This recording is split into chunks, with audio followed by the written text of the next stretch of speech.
Well, hello, folks out there in YouTube land. Got a big show lined up for you. This is a big show. There's a lot in this one. All right, we're going to talk about which five-star quarterback the Vols are going to get in 2025, and both these guys are outstanding. Also, we're going to do a transfer portal update with the basketball Vols, and we're going to talk all about both teams a little bit. But let's start out with these two five-stars and which one I think will wind up at UT. And it's going to be a close call between those two guys. I'm telling you, they're both outstanding. We're going to start out with this first article. This is by Evan Crowell out of Volunteer Country Fan Nation. And it's talking about George McIntyre. Now, George McIntyre's out of Tennessee, so that's pretty big. We rarely get a five-star quarterback in the state, and this guy would be a really nice fit. But I don't want to sit here and say he's the only option because Cutter Boley, he's kind of the same guy, just from a different state. Now, it says here, Vols are pushing chips in for George McIntyre, and Volunteers are strongly pursuing five-star quarterback. It says the coaching staff has been waiting for a close look at the 2025 quarterback class for a while. So they landed quarterback Jake Merklinger. We knew all about that, and I covered that quite a bit. He's a great football player. I'm telling you, we got a real winner right here with this Jake Merklinger. And that's hard to do when you're sitting there with a five-star in Nico, the #1 player in the country, sitting there from the 2023 class. So, 2024 to get a strong four-star is great for us.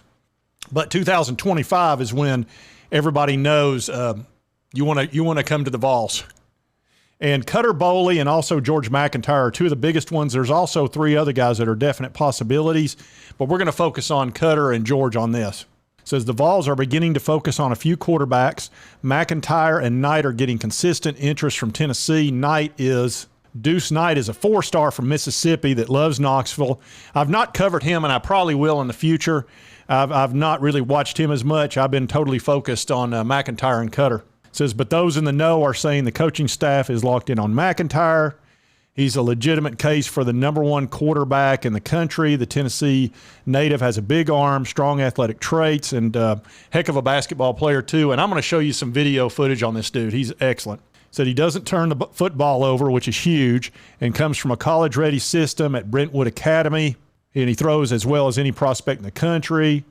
And his sophomore tape flashes signs of potential high college. Yeah, his highlights are outstanding. So let's show some of George's highlights.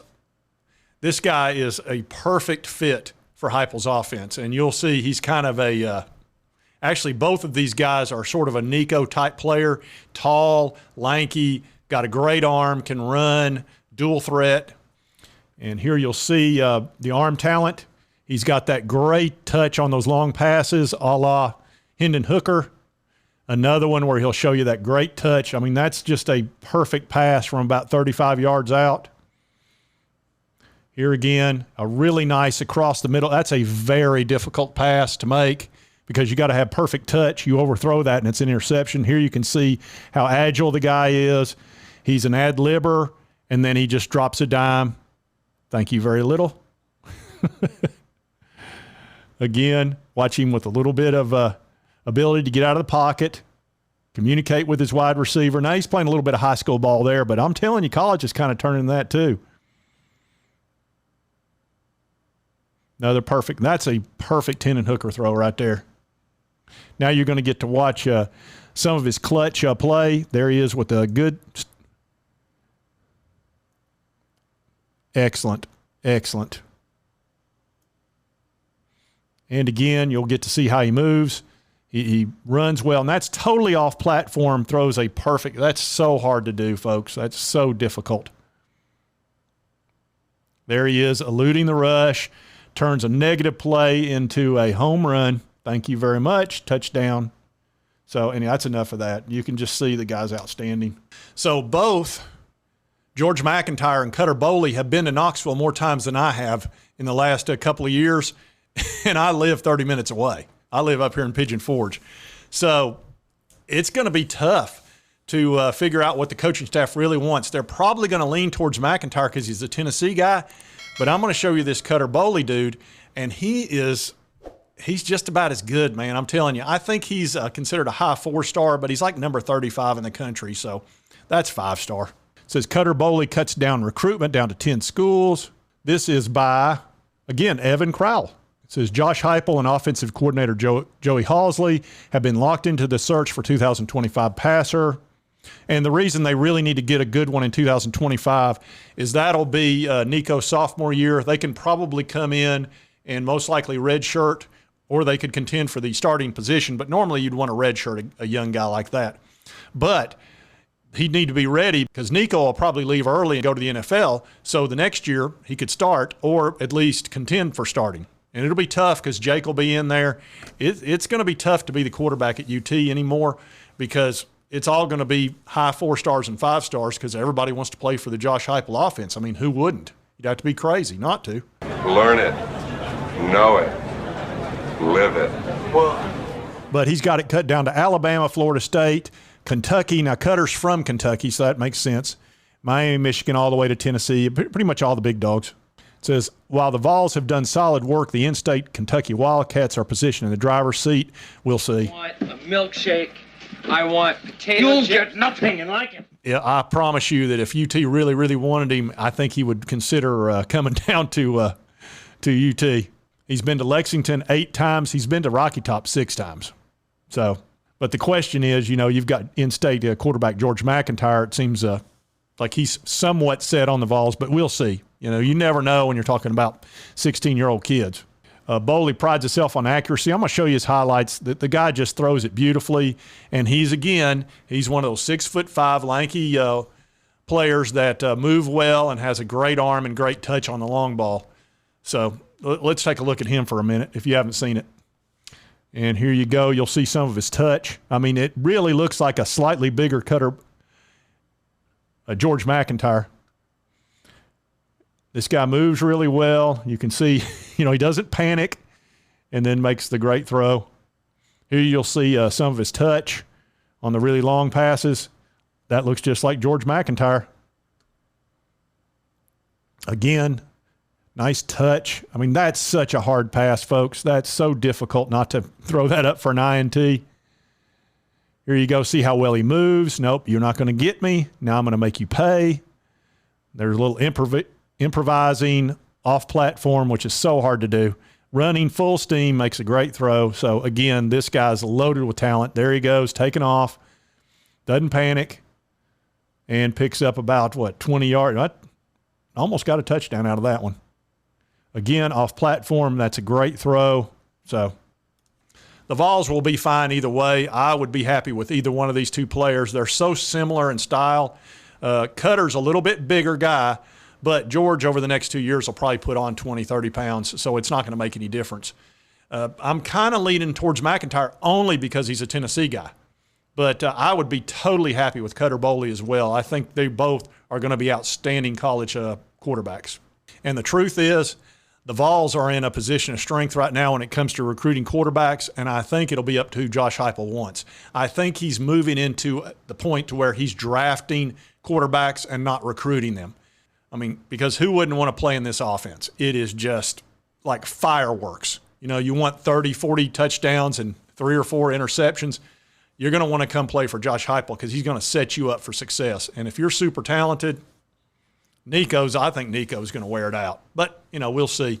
We're also got Joe Milton this year, and I'm really hoping that Joe stays the starting quarterback the entire year, stays injury-free, and has a great season, and then we can have Nico take over the next year. All right, now let's talk about Julian Phillips. He was a 5-star basketball player that we picked up last year, and I really had high hopes for him. He started out great the first half of the year. Then he got somewhat injured with his hip and struggled the rest of the year, and his shooting struggled as well. And it says he's going to be entering the transfer portal. We really don't have room. All 13 scholarships are taken. We picked up 3 guys out of the transfer portal, and that was Jordan Gainey, Chris Ledloom, and Dalton Necht out of North Colorado, and I think that guy's going to be outstanding. All 3 of these transfers are really good, and people have a very high opinion of them and then pushed us up about 10 spots in the rankings based on it. So there really aren't any spots there, and it's kind of concerning me a little bit because if Triple J wants to come back, for example, we don't have a spot for him, but I think they should make a spot for him somehow, some way, whether you move somebody to a gray shirt or whatever you got to do as a walk-on. But, he may be gone for good And I hate that because Triple J was such an outstanding performer here. He was just such an overall great player. And I'd also hope that Julian Phillips would stay another year and kind of work on his progress, because the guy's got all the talent in the world. He just seemed to lose his confidence there in the second half after he got injured. But he's in the transfer portal, and he's going to obviously go somewhere. And he'll probably get to pick and choose because of the talent level. But I'm hoping he gets his game back on track and winds up in the NBA, because he seems like a good dude. They both went through the NBA draft process. That's Triple J and Phillips. Barnes said that's what they have to do, and it's a process. They've certainly trained for it. We want what's best for them. That's just a process they have to go through, et cetera, just kind of repeating himself. And he said, I definitely wish I could have played better this year. I know the type of player I am. I know the work I put in. I have to get back in the gym, get my game right. The things that went well, we won a lot of games, a lot of bonds, my brothers, my teammates. I have friendships with these guys for the rest of my life. I'm thankful for the season we had. So it's hard to say with Phillips, but like I said, I think that ship has probably sailed, and he's going to wind up at another college team. And I wish him well. I had hoped for the best for him here. It just didn't quite work out. You know, he kind of lost his touch from three. He was a 38% three-point shooter in high school and only 22 here. So, 22 is not going to get it done. And for him to be successful in the NBA, he's got to be able to hit threes. That's become the NBA, if you've noticed. Now let's talk about B.J. Edwards, who's a local guy, and he was over at UT and actually redshirted, and now it sounds like he's transferring out, and they've got a location for him. And this is in Knox News by Mike Wilson of the Knoxville News Sentinel. It says B.J. Edwards transfers to SMU from Tennessee basketball. It says Edwards is transferring. The Knoxville Catholic product entered the transfer portal on May 5th, ending his Vols career after one season. He only played a little bit and then redshirted. And actually, a Vols assistant coach, Rob Lanier, is entering his second season as the coach of the Mustangs. He was 10-22 his first year, and he was hired from after he was at Georgia State. Edwards, who was a three-star prospect in the 22 class, it said Tennessee turned over its roster this offseason with 7 additions, including guard Freddie DeLone and a couple of other guys. So B.J. Edwards found himself a location. There's another guy that's a local dude that I'm hoping has success. I think he's super talented, but, it's really hard to break in, especially as a freshman, and he may have seen the handwriting on the wall with all the transfers and everything, and hopefully he gets to play a lot there and has a fine career. You always want your local guys to do well. Now, I kind of went a little bit long, but not too long, to cover all of those bases, but I thought it'd be pretty interesting to cover the transfer portal with the basketball team, and then, of course, these two 5-stars.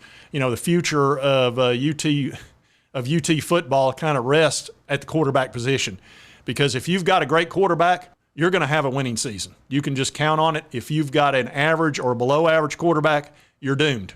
That really is how important it is. You cannot have a bad quarterback, especially in the SEC. There's some teams right now that are going into the season that are very concerned. One of them's Alabama, if you can believe it. Florida, I don't know what they're doing. I feel pretty comfortable with our quarterback room, with Joe Milton as the starter, Nico as a backup, and also Gaston Moore, who looked fantastic in the spring game.